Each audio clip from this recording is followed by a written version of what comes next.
আজকে আমরা যে বিষয়টা নিয়ে কথা বলতে এসেছি সেটা কিন্তু আজকাল প্রায় সব বাবা মায়েরই চিন্তার কারণ হয়ে দাঁড়িয়েছে। আর তা হলো হাই স্কুলের ছেলেমেয়েদের মোবাইল ফোনের সাথে একটা স্বাস্থ্যকর সম্পর্ক তৈরিতে কিভাবে সাহায্য করা যায়। চলুন এই বিষয়টা একটু সহজভাবে বোঝার চেষ্টা করা যাক। আচ্ছা, একটা প্রশ্ন দিয়ে শুরু করা যাক, যেটা হয়তো অনেকের মনেই ঘুরপাক খায়।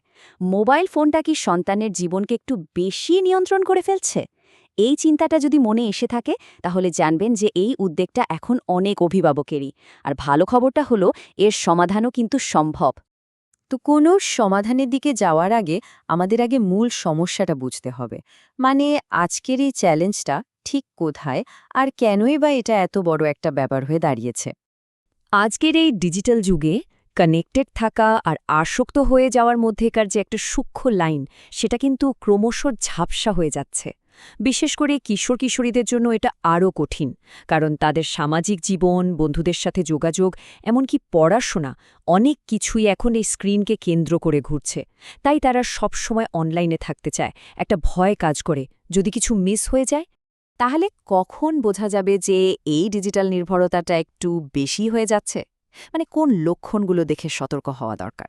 যেমন ধরুন, পড়াশোনার ফল কি হঠাৎ করে খারাপ হতে শুরু করেছে? বা খেলাধুলা, ছবি আঁকা, এই পুরনো শখগুলোর প্রতি কি আর আগের মতো আগ্রহ নেই? ফোনটা হাতের কাছে না থাকলেই কি মেজাজ খিটখিটে হয়ে যাচ্ছে? বা ঘুমের সময়ও কি ব্যাঘাত ঘটছে? এইগুলোই কিন্তু এক একটা সংকেত হতে পারে। বেশ, সমস্যাটা তো না হয় বোঝা গেল। এখন এর সমাধান কি? আর সমাধানের সবচেয়ে শক্তিশালী প্রথম ধাপটা হলো খোলাখুলি আলোচনা। কোনো নিয়ম চাপিয়ে দেওয়ার আগে কথা বলাটা যে কতটা জরুরি, সেটা বলে বোঝানো যাবে না। কিন্তু প্রশ্ন হলো, এই আলোচনাটা শুরু করা যাবে কিভাবে? কারণ এটাও তো সহজ নয়। এর জন্য কিছু সহজ ধাপ ভাবা যেতে পারে। যেমন, প্রথমত, এমন একটা সময় বেছে নিতে হবে যখন দুজনেই শান্ত, কোনো তাড়াহুড়ো নেই, একা কথা বলার সুযোগ আছে। দ্বিতীয়ত, শুরুতেই কিন্তু নিজের কথা বলা নয়, আগে ওর কথা মন দিয়ে শুনতে হবে। ওর দিক থেকে বিষয়টা কেমন, সেটা বোঝাটা খুব জরুরি। এরপরে নিজের উদ্বেগের কথাটা বলতে হবে, তবে দোষারোপের সুরে একদমই নয়, বরং এইভাবে যে আমার চিন্তা হয় বা আমার মনে হয় যে। আর সবশেষে ওকে সাথে নিয়েই একটা সমাধানের রাস্তায় এগোনোর চেষ্টা করতে হবে। মানে সমাধানটা যেন চাপিয়ে দেওয়া না হয়, বরং দুজনের আলোচনার মধ্যে দিয়ে বেরিয়ে আসে। দেখুন, শুধু কথা বললেই তো হবে না, কিছু নিয়মকানুনও কিন্তু দরকার। চলুন এবার পরের ধাপে যাই। আর সেটা হলো কিছু সুস্পষ্ট সীমানা বা নিয়ম তৈরি করা, এমন নিয়ম যা বাড়ির সবাই মিলে মেনে চলবে। কী ধরনের নিয়ম কানুন হতে পারে? কিছু আইডিয়া শেয়ার করা যাক। যেমন, বাড়ির কিছু জায়গাকে টেক ফ্রি জোন বানিয়ে ফেলা যায়। ধরা যাক ডাইনিং টেবিল বা শোবার ঘর, মানে ওই সব জায়গায় কোনো ফোন বা গ্যাজেট চলবে না। কিংবা ধরুন, রাতে ঘুমানোর অন্তত 1 ঘন্টা আগে একটা ডিজিটাল কারফিউ চালু করা। এরপরে আর কোনো স্ক্রিন নয়। আবার প্রতিদিন স্ক্রিন ব্যবহারের একটা সর্বোচ্চ সময়সীমাও ঠিক করা যেতে পারে। আর একটা দারুণ আইডিয়া হলো পুরো পরিবার মিলে সপ্তাহে একটা দিন ডিজিটাল ডিটক্স করা, মানে ওই দিন সবাই মিলে ফোন বা গ্যাজেট ছাড়া সময় কাটানো। ব্যাপারটা কিন্তু বেশ মজার হতে পারে। আচ্ছা, ফোন ব্যবহার তো কমানো হলো, কিন্তু সেই যে ফাঁকা সময়টা তৈরি হলো, সেটা কি দিয়ে পূরণ করা হবে?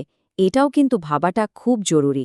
তাই আমাদের এর পরের বিষয়টাই হলো স্ক্রিনের বাইরের জীবনটাকে আরও বেশি আকর্ষণীয় করে তোলা। পার্থক্যটা একবার ভাবা যাক। একদিকে ঘন্টার পর ঘন্টা শুধু স্ক্রল করে যাওয়া, কোনো অ্যাক্টিভিটি নেই। আর অন্যদিকে বাস্তব জগতে কোনো একটা শখ নিয়ে মেতে থাকা, হোক সেটা খেলাধুলা, গান বা অন্য কিছু। একদিকে ভার্চুয়াল বন্ধু, যাদের সাথে হয়তো কখনো দেখাই হয় না, আর অন্যদিকে সামনাসামনি বসে বন্ধুদের সাথে মন খুলে আড্ডা দেওয়া।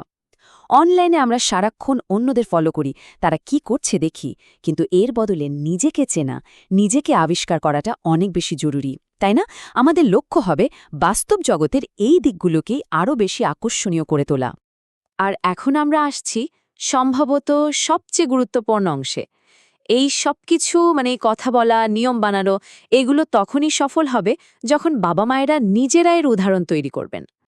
একটা খুব সত্যি কথা আছে, যেটা আমরা সবাই হয়তো জানি। শিশুরা যা শুনে তা করে না, তারা যা দেখে তাই করে। এর চেয়ে বড় সত্যি মনে হয় আর কিছু নেই। অভিভাবক হিসেবে যদি আমরা নিজেরাই সারাক্ষণ ফোনে মুখ গুজে থাকি, তাহলে সন্তানকে ফোন থেকে দূরে থাকতে বলার নৈতিক জোরটা কি আর থাকে? সুতরাং মূল কথাটা একদম সহজ।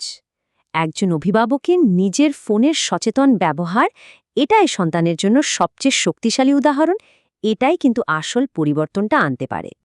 তাহলে শেষ প্রশ্নটা হলো, পরিবারের ডিজিটাল সুস্থতার দিকে প্রথম ইতিবাচক পদক্ষেপটা নিতে কি আমরা প্রস্তুত? একটা কথা মনে রাখা দরকার, এটা কিন্তু কোনো যুদ্ধ নয়, বরং এটা হলো পরিবারের সবার জন্য একটা স্বাস্থ্যকর আর ভারসাম্যপূর্ণ জীবন গড়ে তোলার একটা দারুণ সুযোগ।